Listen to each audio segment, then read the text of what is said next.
Have you ever wondered why, at certain moments, you feel like you're carrying an invisible weight that no one else seems to notice? Like you're in a world where everything is noise, but no one really listens? Where everyone talks, but almost nothing is said? This is the beginning of a silent wound that many carry, but few can name. It's no ordinary wound. It's a profound sign that your soul, even surrounded by voices, lives on a frequency few can reach. Carl Jung said that the deepest suffering comes not from what happens outside, but from what accumulates within, and finds no outlet. There is no wound more painful than one that cannot be shared. Deep thinkers know this kind of pain well. It's not a screaming pain. It's not a despair that seeks a stage or compassion. It's a quiet but constant pain, a discomfort that settles in without asking permission, and unlike visible wounds, doesn't attract attention. It simply weighs. And this weight doesn't come from an event, but from the ongoing perception of being at odds with the world. It weighs heavily when you're among friends, and even surrounded by people. You feel awkward. It weighs heavily when you try to participate in a normal conversation about the weather, the news, or small talk, and realize your mind is elsewhere, searching for something more. It weighs heavily when you decide to say something true, something you felt, and the room goes silent. No one responds. No one responds. What you said wasn't rejected with words, but with the discomfort of not saying it. You touch on wounds others didn't even know they had. It's in that awkward pause that you realize you've touched on something others didn't want to feel. Not because you were wrong, but because you were right. Because for a moment, you broke the surface. And most people live exclusively on the surface. Jung understood this. He saw society as a structure built to prevent confrontation with the unconscious. And every time someone dares to break through this shield, the system responds with exclusion. But why does this hurt so much? Because the pain of not being understood is different from the pain of being ignored. Ignoring is common. It happens every day. But not being understood is more subtle. It's as if you're speaking an ancient language, one that few still remember how to pronounce. You try to translate, simplify, adapt, but something gets lost, something essential, and this undermines your will to express yourself. Every failed attempt at deep connection leaves invisible scars. You withdraw, not because you have nothing to say, but because you've learned that when you say something, something around you breaks. The atmosphere, the lightness, the illusion. Carl Jung called this the transcendent function, the conscious mind's ability to build bridges with the unconscious and translate its symbols. But most people run away from this. They run away from depth as if it were an abyss. They fear self-knowledge because it requires confrontation. It requires looking within, and that is painful. And those who get too close to the abyss are frightened, because the abyss stares back. Jung knew this. He said that all psychological growth inevitably involves confronting the shadow. And the shadow isn't the evil that exists outside of us. It's what we refuse to accept within. When you speak a truth, however simple, it can touch someone's shadow. And this, for many, is intolerable. It's as if you've triggered an alarm that others have spent their lives trying to silence. That's why sometimes your very presence is already disturbing. Without saying anything, you awaken something. Gaze that's too attentive, a listening that's too present, a question that goes beyond formality, and that breaks the theater. Because yes, many people live acting. They represent stability, success, optimism, but they don't truly feel any of it. They live characters molded to be accepted, even if it costs them their souls. You realize. And this realization is dangerous, because the world, as Jung said, prefers illusion. It prefers conformity. It prefers empty consensus to the necessary tension of real thought. Society rewards those who adapt, not those who think, those who repeat, not those who question. And the more aware you become of this, the more displaced you feel. Clarity becomes exile. But this shift is proof that you are waking up to a world that sleeps standing up, a world that operates by inertia, where the soul, as Jung said, is marginalized from childhood. The most sensitive, the most reflective, the most intuitive are seen as problems, as excesses, as noise, They are neutralized, corrected, medicated, all to maintain the order of the predictable. But is feeling really a mistake? Is thinking excessive? Is observing deeply a flaw? Or are you just an exception trying to survive within a sick rule? What if you weren't the problem, but the symptom of a sick system? Jung said that the first step toward individuation, the process of becoming who you truly are, is to come into conflict with what the world expects you to be. And that's what you feel. A conflict between what's inside and what's demanded from the outside. Between your nature and the mold. Between your truth and performance. You no longer want to fit in, you want to exist. You want to breathe fully. You try to adapt. You try to smile more. You talk less. You pretend to be lighthearted. But it all gets tiring. Because it's not you. Because the effort of being something you're not is costly. It costs energy. It costs health. It costs peace. You look in the mirror and no longer recognize yourself. You hear your own voice, and it sounds rehearsed. The weight of pretense grows with each attempt at artificial belonging. And yet you persist. Because somewhere in your soul, you know. There's no going back to sleep once you begin to see. There's no unseeing. There's no pretending you don't know. Awakening is a path of no return. And even though it hurts, there's dignity and lucidity. So what to do? The answer isn't simple, but Jung would give you a start. Follow your own inner voice, even if it leads you to the desert. Because it is in the desert that the soul finds clarity. And it is from solitude that true consciousness is born. Not a solitude of emptiness, but of lucidity. A silence that cleanses, that reorganizes, that allows us to hear what was previously muffled by external noise. You're not broken. You're becoming whole, and it hurts. But it's necessary, because an awakened being is, above all, someone who has decided to stop living on autopilot. And this, in a world programmed for sleep, is the most radical act one can commit. To be conscious is to be subversive. It's breaking with passivity. It's challenging the invisible script everyone follows. You will be misunderstood. You will be rejected. You will be called intense, difficult, different. But all of this is just an attempt by the collective unconscious to keep things as they are, to protect the comfort of unconsciousness. Jung stated, "The more unconscious you are, the more adapted you will appear to your environment. But the more conscious you become, the more alienated you will appear to others." He didn't say this as a warning, but as guidance. So don't blame yourself. Don't give up. Don't numb your soul to fit where it should never be. The world does need more truth, but it will fight it with every weapon at its disposal. Not out of malice, but out of fear. Because truth doesn't harm, it illuminates. And light hurts those who have spent their lives in darkness. You're a reminder that something is out of place. And reminders in a world that prefers oblivion are dangerous. They're seen as a threat, as disruption, but also as hope. Because where there's someone who sees, there's still a chance for change. But if you've made it this far, there's something inside you that no longer accepts being molded, that no longer wants to perform, that longs to live with presence, that can no longer bear to trade depth for cheap acceptance. There's a strength within you that, even wounded, insists on not dying, an inner calling that persists even when muffled. This something is sacred. Protect it, cultivate it, nourish it, because it is precisely this fragment of truth that will be the spark of the next part of this journey, where we will face the soul's most decisive moment, the moment when, as a child, you learn to silence your truth to remain a part of your being, the first betrayal we commit against ourselves, and it is there that the story changes. That's where everything starts to fall apart, in silence. Some wounds don't arise in adulthood. They're planted early, when we're still discovering who we are. And the cruelest thing is that they don't hurt immediately. They don't cause visible bleeding. They are stitched together with small gestures, subtle phrases, and long silences. They're invisible wounds, but they're incredibly vivid. And often they determine how we see ourselves for the rest of our lives. Carl Jung believed that the origin of much of our adult conflict lies in the moments we experienced as children. He said that everything repressed in childhood returns in the form of destiny, and this phrase is like a key that opens the door to a truth that's difficult to face.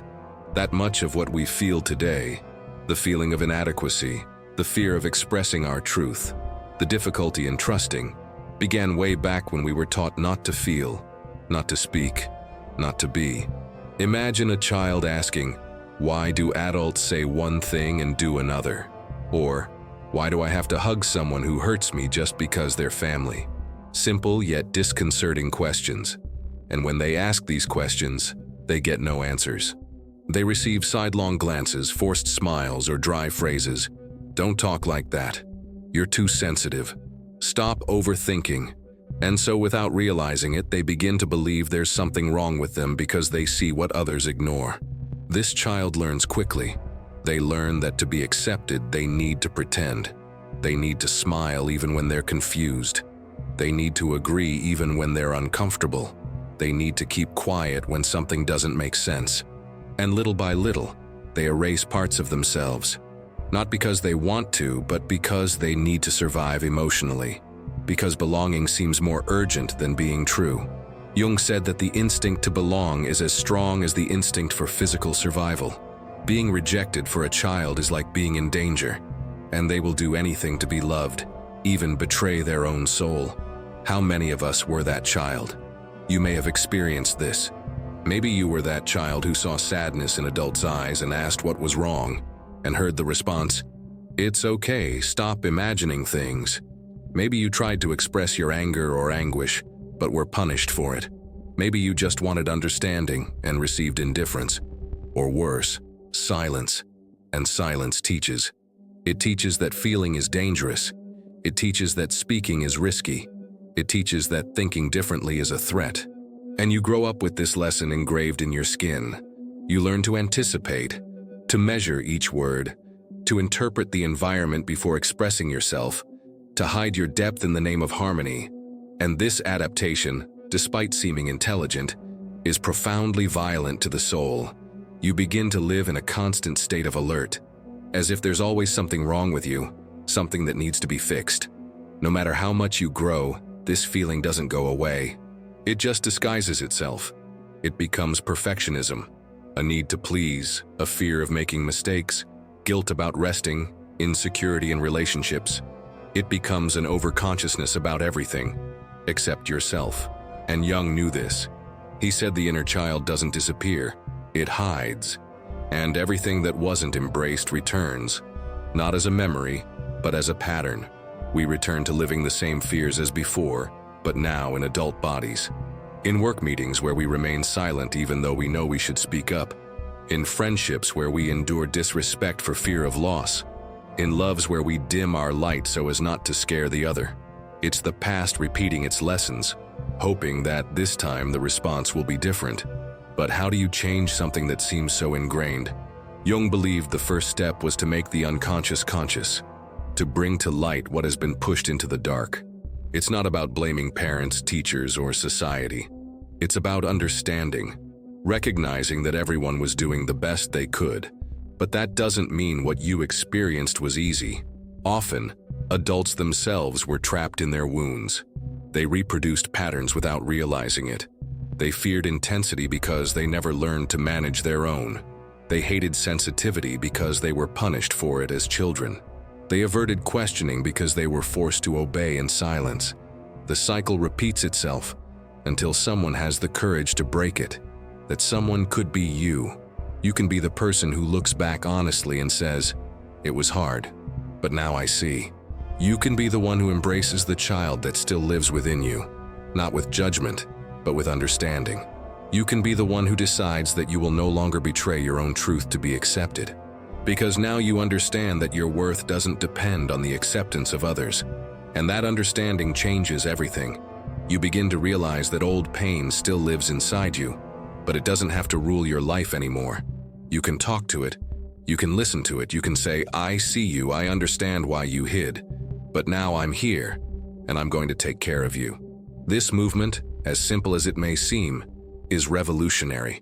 Jung called it reintegration, the moment when forgotten parts of ourselves return to their proper place, not as unhealed traumas, but as sources of wisdom. Because every old pain, when listened to with love, reveals something about who we are. And that's where the journey takes on a new shape. You're not just trying to survive. You're trying to remember. Remember who you were before the fear, before the mask, before the silence. And that memory brings tears. It brings anger. It brings compassion. It brings strength. Because the truth always brings life, even when it hurts, even when it scares, even when it forces you to abandon everything you believed was necessary to be loved. Jung said that healing comes not from denying pain, but from encountering it. And this encounter, however dark it may seem, is the only path to a fulfilling existence. It's not about erasing the past, but about freeing yourself from it. It's about looking into the eyes of the child you once were and saying, "Now you can speak. I am ready to listen." Maybe it's hard. Maybe you feel like running away again, like keeping quiet, like pretending you've gotten over it. But you don't have to run. You don't have to solve everything now. All it takes is one step, one gesture, one listening, one choice not to keep repeating it. Because deep down, you know, no one taught you how to deal with this. But now you're the one teaching. You're the one showing that it's possible to live truthfully, that it's possible to feel and still belong, that it's possible to say no without guilt, that it's possible to be whole without apologizing. And this possibility is frightening for many, because it breaks the silent pact everyone has made with emotional mediocrity. But it's real, and it begins when you decide you'll no longer silence your own soul. Carl Jung didn't promise easy paths, but he did promise true paths. And perhaps the most powerful truth you can hear now is, you're not wrong for feeling too much. You've just begun to remember yourself. And what comes after that is a journey that will require courage. Because now you know, and who knows, you can't pretend anymore. In the next part, we'll explore even more delicate terrain, the moment when, as adults, we try to fit into places that ask us to hide everything we are, and how, without realizing it, we repeat the same wounds, hoping for a different outcome. There's something no one tells us about emotional maturity. The more you know yourself, the more you realize that much of what you feel isn't yours. It's a reflection. It's an echo. It's the emotional residue of others who, unable to deal with their own pain, deposited in you what they couldn't bear to carry. And this silent and profound phenomenon has a name in psychology: projection. Carl Jung warned that what we don't recognize in ourselves, we project onto others and blame them for it. Imagine a clean mirror in the middle of a room full of people. Whoever is there will, sooner or later, see their own reflection. Now imagine that, instead of facing what they see, these people break the mirror because they can't bear what's revealed. This is exactly what happens to those who live awakened. You become that mirror, and the mirror that shows what has been denied is always the first to be rejected. How many times have you felt that your mere presence bothered someone? Not because you did something wrong, but because you didn't pretend, because you saw, because you listened beyond words, because you told an inconvenient truth or remained silent when they expected you to surrender to the social game. People expect comfort, but the truth rarely comforts. It transforms, and transformation frightens. But why does this happen to you so much? Why, in so many situations, are you portrayed as the exaggerated one, the difficult one, the problem? Are you really all of these things? Or does your lucidity threaten structures built on illusions? Jung said that the more unconscious a person is, the more they need to find someone to blame outside themselves to justify the internal conflicts they refuse to see. And often, the target is the one who shines, not out of vanity, but out of clarity. You begin to realize that your sensitivity is being mistaken for weakness, your emotional intelligence for manipulation, your intensity for arrogance. But it's not you who's being seen. It's the other person's fear being projected onto you. And it hurts. Because somewhere inside us, there's still a child who just wanted to be accepted for who they are. Have you ever had someone open up to you deeply, share old pains, hidden weaknesses, ask for advice, and then disappear, as if they never trusted you, as if the bond they created was too uncomfortable to continue? This is a recurring pattern in the lives of those who carry depth. You become a kind of emotional confessional, but you're rarely invited into the lightness of their lives. What does this reveal about the world we live in? Are we emotionally prepared for the truth we ask for? Or have we learned to desire deep connections, but only in theory? There's an unspoken limit to how much we can show of ourselves before we're considered too much. But who set that limit? Who decided that truth must come in small doses so as not to scare? The problem isn't you. The problem is what you represent. Jung said that the shadow that isn't confronted will be lived as destiny. And when someone encounters you, someone who isn't afraid to name what's hidden, their shadow awakens. And instead of looking within, many choose to blame the mirror. You become the villain, the stranger, the distant, the intense. You become what must be avoided so that the illusion of normalcy remains intact. And that's lonely. Because deep down, you didn't want to be the mirror. You just wanted to be seen. You just wanted to belong. You just wanted to love without having to lower your frequency. But the truth is, lucidity comes at a price. You start to enter rooms and sense the atmosphere before a word is spoken. You notice the subtle dynamics, the power plays, the unresolved hurts, and it exhausts you. Because being awake demands constant attention, and few things are as exhausting as carrying what no one else seems to notice. Have you ever wondered why so many people come to you in times of crisis? Why do they seek you out when everything falls apart? And why do they disappear when they rebuild? You've become a shelter, but you're rarely a home, and this creates a deep fatigue.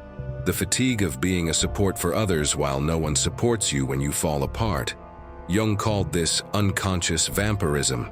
It's not evil, it's neediness, it's a lack of internal structure. And because you have structure, even with your pain, you become a target for absorption. People draw on your energy, your presence, your listening. But they forget that even the mirror needs care. Even those who listen too much need to be heard. Have you ever tried to say you were tired? Have you ever tried to set boundaries? And when you did, were you called selfish, cold, ungrateful? Not because you did anything wrong, but because you broke the expectation of always being available. This expectation is cruel, because it creates the illusion that you don't feel, don't need, don't break down. But you do. You need. You break down. Only no one sees. And this invisibility is what hurts the most. Because it's not the silence of those who don't know. It's the silence of those who refuse to see. Jung said that consciousness is the greatest responsibility of human beings. Because seeing implies action. It implies change. It involves leaving one's comfort zone. And many prefer to remain asleep. But what about you? Will you continue trying to be seen by those who chose to live with their eyes closed? Will you continue offering your soul at tables where only appearances are served? Or will you start choosing where, how, and with whom you share your light? This question isn't simple, because it touches on the most primal fear we carry, the fear of being alone. But haven't you been alone for a long time, even surrounded by people? Could it be that the real absence isn't of companionship, but of connection? From the moment you realize your truth is frightening, you have two options: hide to continue pleasing others, or embrace yourself fully and accept that many will leave. Jung said that individuation is the process of becoming what the collective fears, the authentic self. And authenticity is a threat to the system. But it's also a portal to more sincere relationships, to rarer yet more genuine encounters, to a life where you no longer need to edit who you are to be accepted, where love isn't conditioned by your ability to pretend. You may not find crowds on this path, but you will find clean mirrors, souls unafraid of their own shadows, people who, like you, have also decided to no longer be a repository for other people's projections. And these encounters are worth more than 1,000 empty applause. In the next part, we'll explore how this awakening isn't just individual. It directly impacts the structures that keep collective superficiality alive. We'll discuss the impact of your consciousness on systems that profit from unconsciousness, and why, by choosing to live awake, you become dangerous to everything that thrives on repetition. We live in an age that prides itself on freedom, but few realize that we are trapped by invisible structures. The system we were born into teaches us from an early age that overthinking is dangerous, overfeeling is weakness, and over-questioning is synonymous with maladjustment. Modern society is fast-paced, functional, productive, but emotionally numb. And it is in this scenario that the deep thinker becomes subversive, not by shouting but by observing, not by reacting but by feeling, not by imposing themselves but by refusing to sell themselves. Carl Jung believed that the soul doesn't keep pace with progress. He said that while society advances technologically, the human interior stagnates, or worse, fragments. And this fragmentation manifests itself in symptoms: chronic anxiety, existential emptiness, disposable relationships, emotional dependence, insomnia, and disconnection. We live connected to everything, yet distant from ourselves. Technology grows, but the spirit grows sick. The body is present, but the soul is absent. Philosopher Byung-Chul Han observed that we live in an age of exhaustion, and this exhaustion comes not from overwork alone, but from excessive emotional and performance demands. We need to appear happy, appear well, appear stable. We have created an economy based on appearance, in which a human being's worth is measured by their ability to perform, even if inside they are falling apart. A World Health Organization study revealed that more than 60% of people in large urban centers experience, at some point each month, the feeling that they are living on autopilot. The technical term for this is mild dissociation, a mental state in which the mind continues to function, but the sense of presence disappears. Now, ask yourself, how many times a week do you feel like time has passed but you weren't actually there? How many times have you accomplished all your daily tasks without truly knowing why you were doing them? This state is more common than you might think, and it's fueled by a culture that values appearance over substance. Performance has become the norm. We perform happiness on social media, productivity at work, stability in relationships. But deep down, we're exhausted from sustaining this act. And when someone chooses not to participate in this performance, when someone decides to live authentically, that person becomes a threat. They become a crack in the collective mask everyone strives to maintain. Have you noticed how the world rejects silence? Silence is uncomfortable because it makes room for reality. And reality, today, is avoided at all costs. The speed of content, the superficiality of conversations, the pressure to stay up to date, all of this serves one purpose: to prevent you from feeling. Because feeling requires stopping. And stopping today is almost a criminal act. As if pausing were synonymous with failure. But the deep thinker stops, observes, questions, and so they are seen as inefficient. They are undervalued in the job market, considered impractical in decision-making, and socially excluded for not being light-hearted enough. But what is lightness, if not the absence of depth? Are we confusing lightness with superficiality? Is being productive more important than being whole? Jung said that every system tries to maintain its stability by eliminating that which threatens it. And consciousness is a threat, because it reveals the system's flaws. It reveals that many of the rules we follow make no sense, that many of the values we hold to were not chosen by us, but inherited. That much of what we call normal is actually just ordinary, and ordinary isn't always healthy.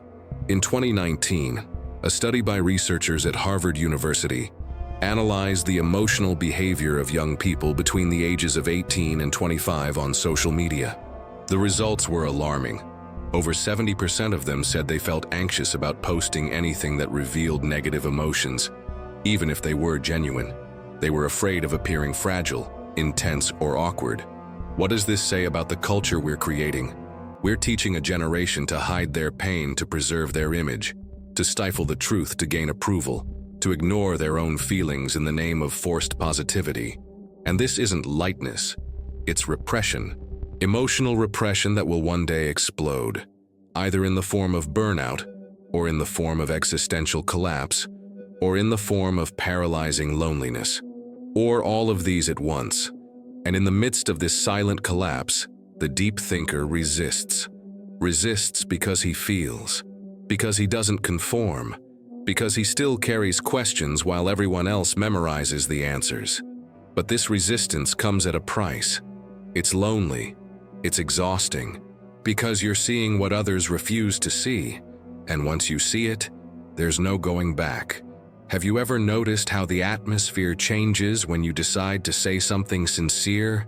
The lunch table, the work meeting, the group of friends, everyone is dancing the social choreography. But when you say something truthful, something that touches what's underneath, the rhythm breaks. Someone changes the subject, another rolls their eyes, and soon the subject changes. It's as if your truth jeopardizes the false balance of the moment. Jung said that truth carries a magnetism of its own, but also a burden. Not everyone is ready to be touched by it. Many prefer to defend themselves from the truth by attacking the messenger. And you've probably experienced this firsthand. You say something that could be healing, but instead of acceptance, you receive silence or ridicule. Not because you were wrong, but because you were too right. Because your truth arrived before the other's courage. This might make you doubt your own sanity. It might make you wonder, am I overreacting? Should I keep quiet more? But no, the problem isn't you. The problem is that the modern world rewards those who silence their truths in the name of adaptation, and punishes those who dare to be honest. We live in a culture that romanticizes freedom, but punishes those who live freely.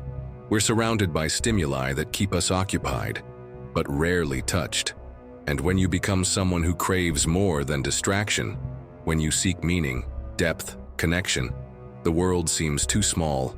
You look around and notice that conversations repeat themselves, patterns repeat themselves, dramas repeat themselves, and the feeling of emptiness grows.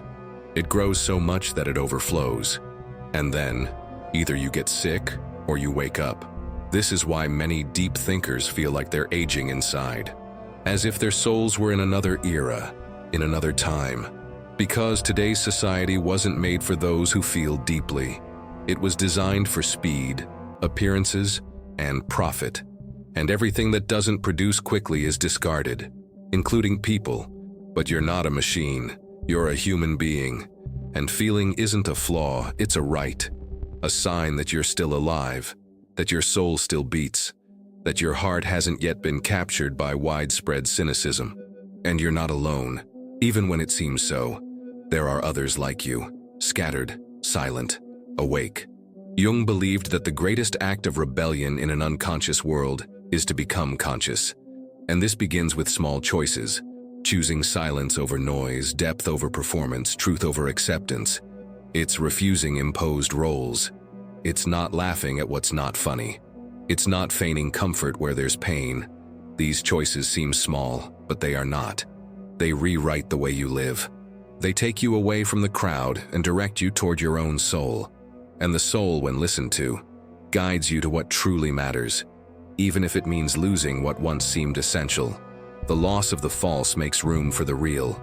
In the next section, we'll explore how the presence of a deep thinker impacts relationships, routines, and systems of power.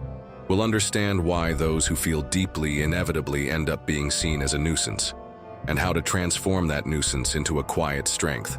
Not every exile begins with an expulsion. Sometimes it settles invisibly, gradually, like a feeling that silently accumulates. It's the kind of exile that has no physical boundaries but creates emotional distance. You remain present, but you don't belong. You are among others, but not with them.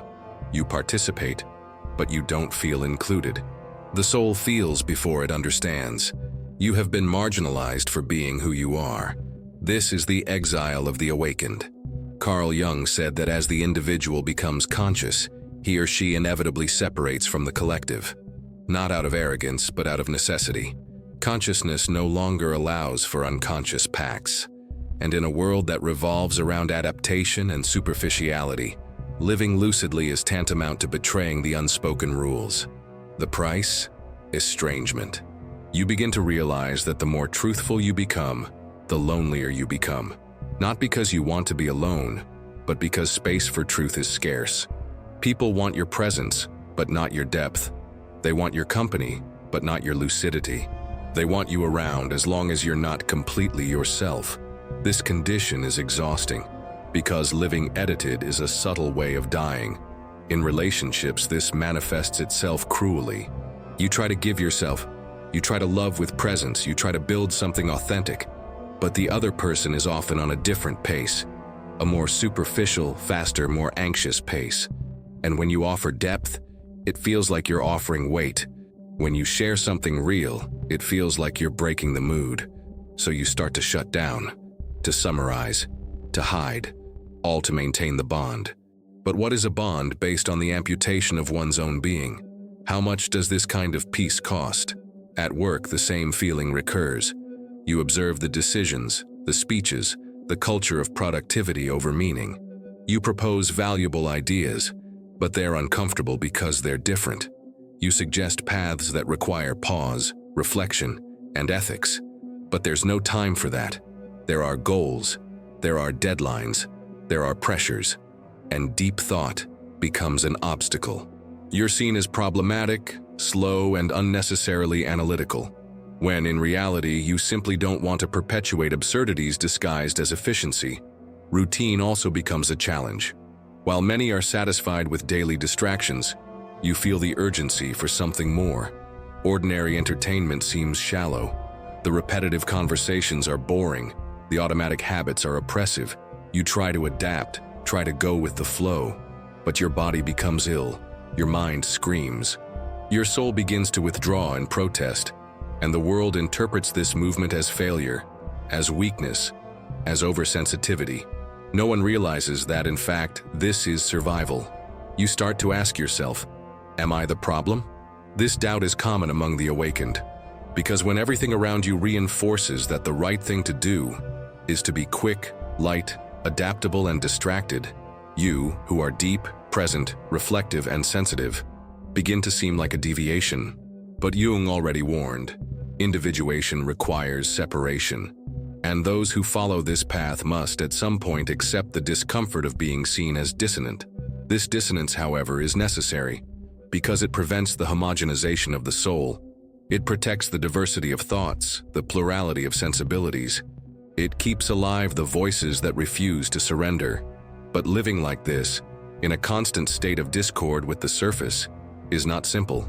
It's like walking against the wind. It's tiring. It hurts. It's discouraging. You face a daily choice: either adapt and become ill inside, or stay true to yourself and accept loneliness. And this isn't just any choice.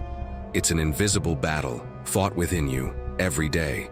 A conflict between the desire to belong and the need for truth, between the fear of loss and the desire to be whole. Neither side is easy. Neither is obvious. Some days you try to fit in, laugh when you don't want to, participate when you'd rather remain silent, agree when something inside you screams wrong. Other days you withdraw. You keep quiet. You choose absence as a way to preserve your own integrity. But this absence takes its toll. It comes with a feeling of exclusion, of invisibility, of growing distance. And this pain is real. But there's something you may not have realized yet. This exile isn't just expulsion. It's also protection. Perhaps life is pushing you away from a place where your soul cannot flourish. Perhaps this solitude is the space that precedes reconstruction. Perhaps this silence is the pause before the new melody. Jung said that inner chaos often precedes true order. That discomfort is the sign that the soul is about to reorganize itself. In this process, you begin to listen to yourself differently. You begin to differentiate between lack and legitimate desire, between inherited need and authentic aspiration. You begin to realize that you're not seeking acceptance, you're seeking resonance. You don't want to be accepted by many.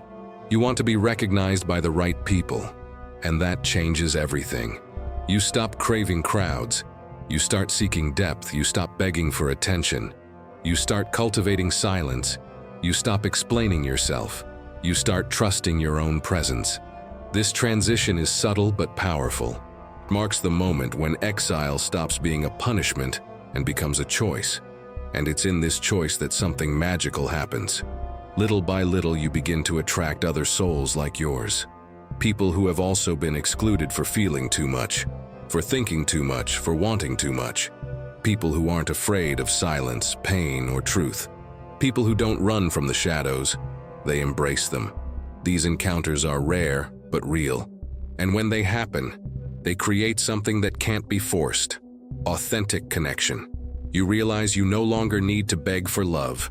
You no longer need to dim your light to fit into dark spaces. You no longer need to fall asleep to be accepted by those who still sleep. You begin to live more lightly, not because you've become shallow, but because you've stopped carrying burdens that were never yours. Jung said that true individuation is when you stop being a reflection of the collective and become an expression of your own being. And being yourself fully is the greatest gift you can offer the world, even if the world doesn't yet know how to receive it, even if at first it costs you connections. Because connections that don't support your truth aren't bonds, they're shackles. Yes, there will be days of doubt, days when you wish you were lighter, more ordinary, more adaptable, days when you miss belonging.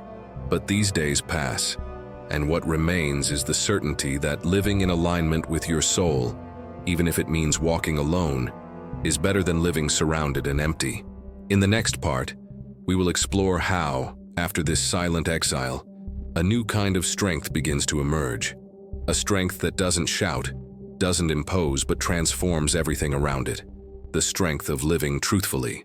A truth that doesn't need to be explained, because it simply needs to be lived. You've made it this far, and that says a lot. It says there's something within you that resists, something that seeks more than distraction, more than approval, more than the empty rituals you were taught to repeat. Maybe it's the pain that brought you here. Maybe it's the silence no one noticed. Maybe it's the feeling that the world is in motion, but you remain still inside. Whatever the reason, the fact that you've made it this far is the beginning of a calling. And this calling doesn't come from outside. It originates in the invisible. It echoes in the spaces no one hears, in the seconds no one sees. And it is in this silent space that the soul begins to reorganize the world around it. Carl Jung believed that life's true journey is not external, but internal. He said that what we do not face in the unconscious appears in our lives as destiny. And if there's one thing the deep thinker needs to understand, it's that the world will not change to accommodate us. It is we who must choose a new way of existing, even if it means walking solitary paths. But this path, though arid, is fertile. It is on it that the soul flourishes. It is on it that the mind reconciles with the heart. It is on it that what seemed like ruin reveals itself as a new beginning. But how can we live deeply in a world that rewards superficiality? How can we stay awake when everything around us invites us to slumber? How can we act when everything seems to want us to simply react? These are difficult questions, but they are not impossible. What they require is a plan, a real, practical plan, one that begins within and manifests itself without. A plan that respects the soul's time, that understands the value of slowness, that has the courage to face the discomfort of authenticity, because there is no depth without discomfort, and there is no freedom without confronting what still imprisons us. This plan has 3 pillars: silence, strategy, and presence. Silence is the space where truth emerges. It is in silence that you hear what is alive within you. Start the day with 5 minutes of absolute silence. Not to plan, not to resolve, just to be. Carl Jung said that the greatest truths reside where noise cannot reach. And today, living in silence for even a few minutes is already a revolutionary act. Add to this silence an active listening to yourself. Note what emerges, even if it seems banal. The soul speaks softly, and every revolution begins with a whisper. The second part of the plan is strategy. This isn't about control, it's about direction. Make a list of the 5 areas of your life where you feel the most disconnected. It could be your career, your relationships, your health, your habits, your way of managing time. Write, with brutal honesty, what you've been avoiding, what you're accepting out of fear of change. Jung said that the shadow doesn't disappear when ignored. It grows, and it grows where you don't look. So look, without censorship, without filters. Face it head on, because only what is looked at can be transformed. And only what is transformed stops controlling you. Now comes the third part, presence. Everything you've read, heard, and felt so far is worthless if it's not lived. Presence is the translation of consciousness into action. It's when you decide not to respond to an attack with another. It's when you choose to tell the truth, even knowing it will alienate some people. It's when you sustain your intensity without apologizing for it. It's when you choose to see rather than repeat. Create small rituals of presence, looking someone in the eye without rushing, eating without your cell phone nearby, walking in silence for 5 minutes. Presence doesn't require grand gestures, but small daily commitments to the present. But don't expect applause. The world doesn't immediately reward authenticity. It tests, it confronts, it ridicules, because your true presence will disturb those who still live on autopilot. And that's not your fault. It's a side effect of being awake. Carl Jung said, "He who looks outside dreams, he who looks inside awakens." And you are awakening. And awakening sometimes hurts.